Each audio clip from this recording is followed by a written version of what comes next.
Chief Justice Roberts, Vice President Harris, Speaker Pelosi, Leader Schumer, Leader McConnell, Vice President Pence, and my distinguished guests, my fellow Americans. This is America's day. This is democracy's day, a day of history and hope, of renewal and resolve. Through a crucible for the ages, America has been tested anew, and America has risen to the challenge. Today, we celebrate the triumph not of a candidate, but of a cause, the cause of democracy. The people, the will of the people, has been heard, and the will of the people has been heeded. We've learned again that democracy is precious. Democracy is fragile. And at this hour, my friends, democracy has prevailed. So now, on this hallowed ground where just a few days ago, violence sought to shake the Capitol's very foundation, we come together as one nation, under God, indivisible, to carry out the peaceful transfer of power as we have for more than 2 centuries.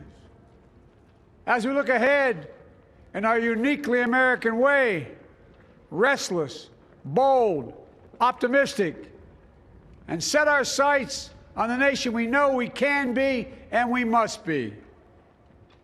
I thank my predecessors of both parties for their presence here today. I thank them from the bottom of my heart.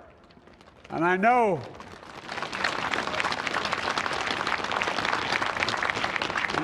the resilience of our Constitution and the strength of our nation, as does President Carter, who I spoke with last night, who cannot be with us today, but whom we salute for his lifetime in service.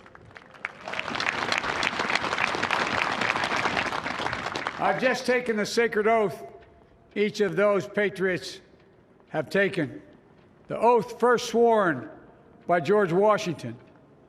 But the American story depends not on any one of us, not on some of us, but on all of us, on we, the people, who seek a more perfect union. This is a great nation.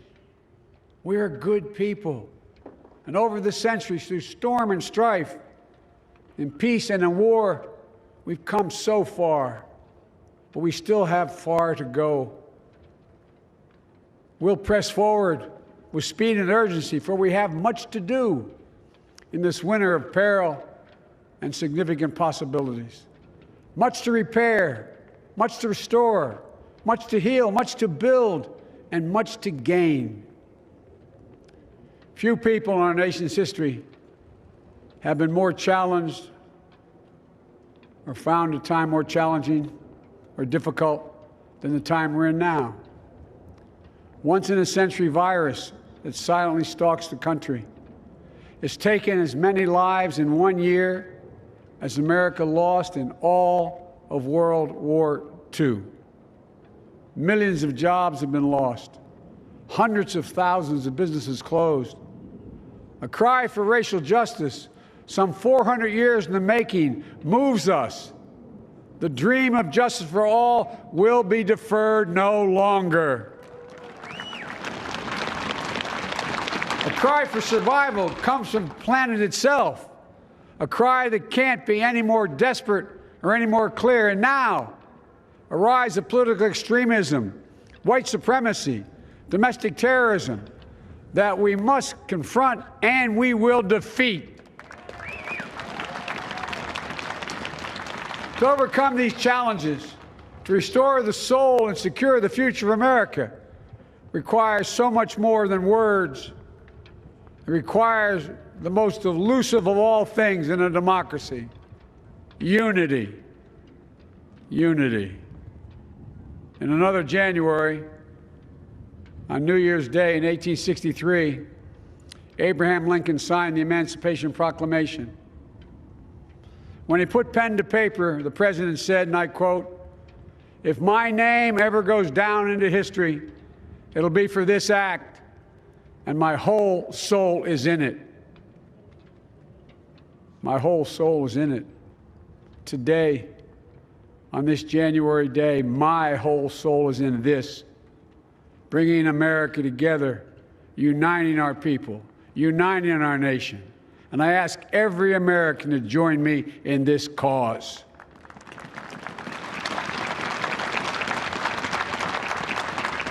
Uniting to fight the foes we face: anger, resentment and hatred, extremism, lawlessness, violence, disease, joblessness, and hopelessness. With unity, we can do great things, important things. We can right wrongs. We can put people to work in good jobs. We can teach our children in safe schools. We can overcome the deadly virus. We can reward work and rebuild the middle class and make health care secure for all. We can deliver racial justice, and we can make America once again the leading force for good in the world. I know speaking of unity can sound to some like a foolish fantasy these days. I know the forces that divide us are deep and they are real. But I also know they are not new. Our history has been a constant struggle between the American ideal that we're all are created equal and the harsh, ugly reality that racism, nativism, fear, demonization have long torn us apart. The battle is perennial, and victory is never assured. Through Civil War, the Great Depression, World War, 9/11, through struggle, sacrifice, and setbacks, our better angels have always prevailed. In each of these moments, enough of us have come together to carry all of us forward. And we can do that now. History, faith, and reason show the way of unity. We can see each other not as adversaries, but as neighbors. We can treat each other with dignity and respect. We can join forces, stop the shouting, and lower the temperature. For without unity, there is no peace, only bitterness and fury. No progress, only exhausting outrage. No nation, only a state of chaos. This is our historic moment of crisis and challenge, and unity is the path forward. And we must meet this moment as the United States of America. If we do that, I guarantee you we will not fail. We have never, ever, ever, ever failed in America when we've acted together. And so today, at this time, in this place, let's start afresh, all of us. Let's begin to listen to one another again, hear one another, see one another, show respect to one another. Politics doesn't have to be a raging fire, destroying everything in its path. Every disagreement doesn't have to be a cause for total war. And we must reject the culture in which facts themselves are manipulated and even manufactured.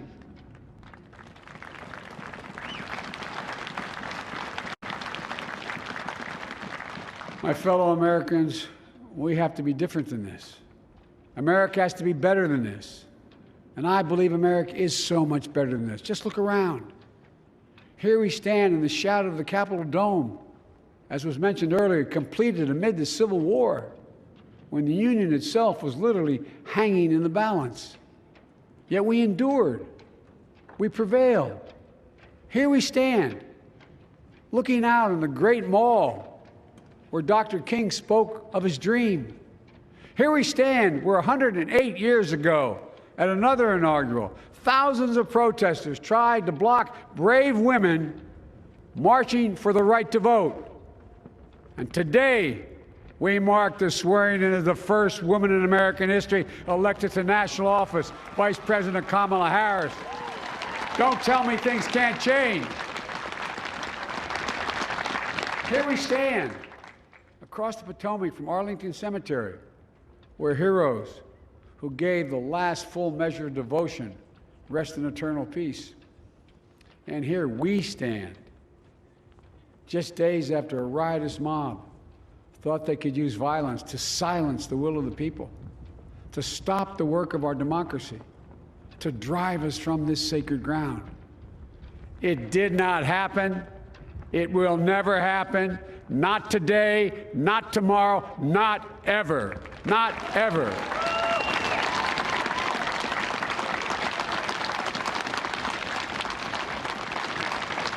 To all those who supported our campaign, I'm humbled by the faith you've placed in us.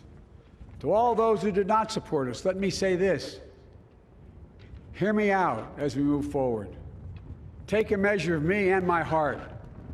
And if you still disagree, so be it. That's democracy.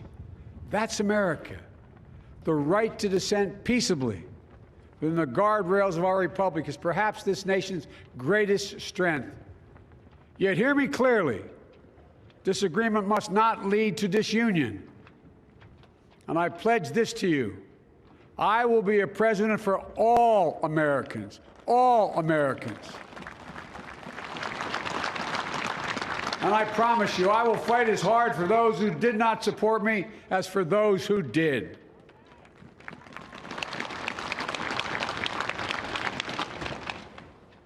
Many centuries ago, St. Augustine, a saint of my church, wrote that a people was a multitude defined by the common objects of their love. Defined by the common objects of their love. What are the common objects we as Americans love that define us as Americans? I think we know. Opportunity, security, liberty, dignity, respect, honor, and yes, the truth. Recent weeks and months have taught us a painful lesson. There is truth and there are lies. Lies told for power and for profit. And each of us has a duty and a responsibility as citizens, as Americans, and especially as leaders. Leaders who have pledged to honor our Constitution and protect our nation, to defend the truth and defeat the lies. Look, I understand that many of my fellow Americans view the future with fear and trepidation. I understand they worry about their jobs. I understand, like my dad, they lay at night staring at the ceiling, wondering, can I keep my health care? Can I pay my mortgage? Thinking about their families, about what comes next. I promise you, I get it. But the answer is not to turn inward, to retreat into competing factions, distrusting those who don't look like you, or worship the way you do, or don't get their news from the same sources you do. We must end this uncivil war that pits red against blue, rural versus urban, conservative versus liberal.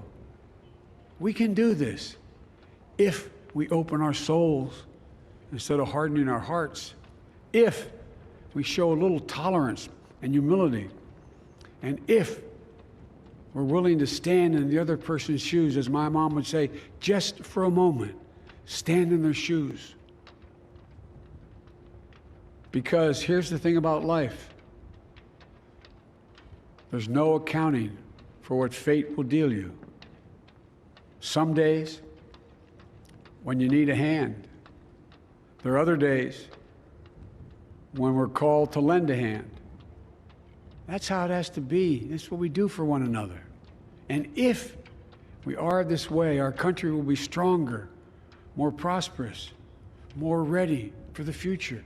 And we can still disagree. My fellow Americans, in the work ahead of us, we're going to need each other. We need all our strength to persevere through this dark winter. We're entering what may be the toughest and deadliest period of the virus. We must set aside politics and finally face this pandemic as one nation. One nation. And I promise you this, as the Bible says, weeping may endure for a night, but joy cometh in the morning. We will get through this together. Together.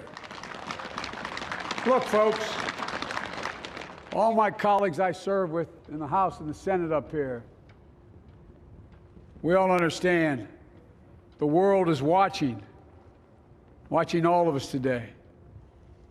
So here's my message to those beyond our borders. America has been tested, and we've come out stronger for it. We will repair our alliances and engage with the world once again, not to meet yesterday's challenges, but today's and tomorrow's challenges. And we'll lead not merely by the example of our power, but by the power of our example.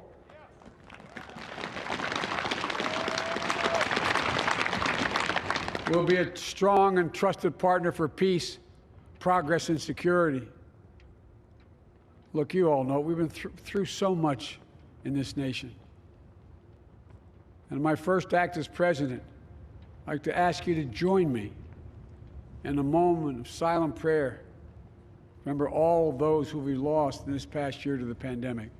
Those 400,000 fellow Americans, moms, dads, husbands, wives, sons, daughters, friends, neighbors, and co-workers. We'll honor them by becoming the people and the nation we know we can and should be. So I ask you, let's say a silent prayer for those who've lost their lives and those left behind, and for our country.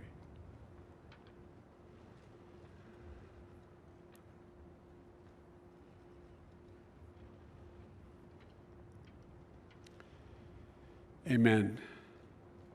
Folks, this is a time of testing. We face an attack on our democracy and on truth, a raging virus, growing inequity, the sting of systemic racism, a climate in crisis, America's role in the world. Any one of these would be enough to challenge us in profound ways. But the fact is, we face them all at once, presenting this nation with one of the gravest responsibilities we've had. Now we're going to be tested. Are we going to step up, all of us? It's time for boldness, for there's so much to do. And this is certain. I promise you, we will be judged, you and I, by how we resolve these cascading crises of our era. We will rise to the occasion is the question. Will we master this rare and difficult hour? Will we meet our obligations and pass along a new and better world to our children? I believe we must. I'm sure you do as well. I believe we will. And when we do, we'll write the next great chapter in the history of the United States of America, the American story. A story that might sound something like a song that means a lot to me. It's called American Anthem. There's one verse that stands out, at least for me, and it goes like this. The work and prayers of century have brought us to this day. What shall be our legacy? What will our children say? Let me know in my heart when my days are through. America, America, I gave my best to you. Let's us add our own work and prayers to the unfolding story of our great nation.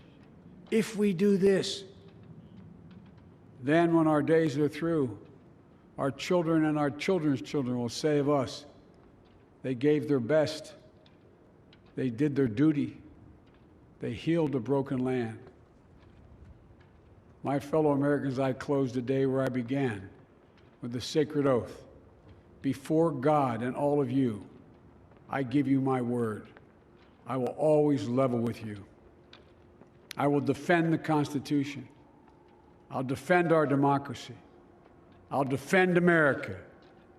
and will give all of you, keep everything I do in your service, thinking not of power, but of possibilities, not of personal interest, but the public good. And together we shall write an American story of hope, not fear, of unity, not division, of light, not darkness, a story of decency and dignity, love and healing, greatness and goodness. May this be the story that guides us, the story that inspires us, and the story that tells ages yet to come that we answered the call of history. We met the moment. Democracy and hope, truth and justice did not die on our watch but thrived. That America secured liberty at home and stood once again as a beacon to the world. That is what we owe our forebears, one another, and generation to follow. So, with purpose and resolve, we turn to those tasks of our time, sustained by faith, driven by conviction, and devoted to one another and the country we love with all our hearts. May God bless America, and may God protect our troops. Thank you, America.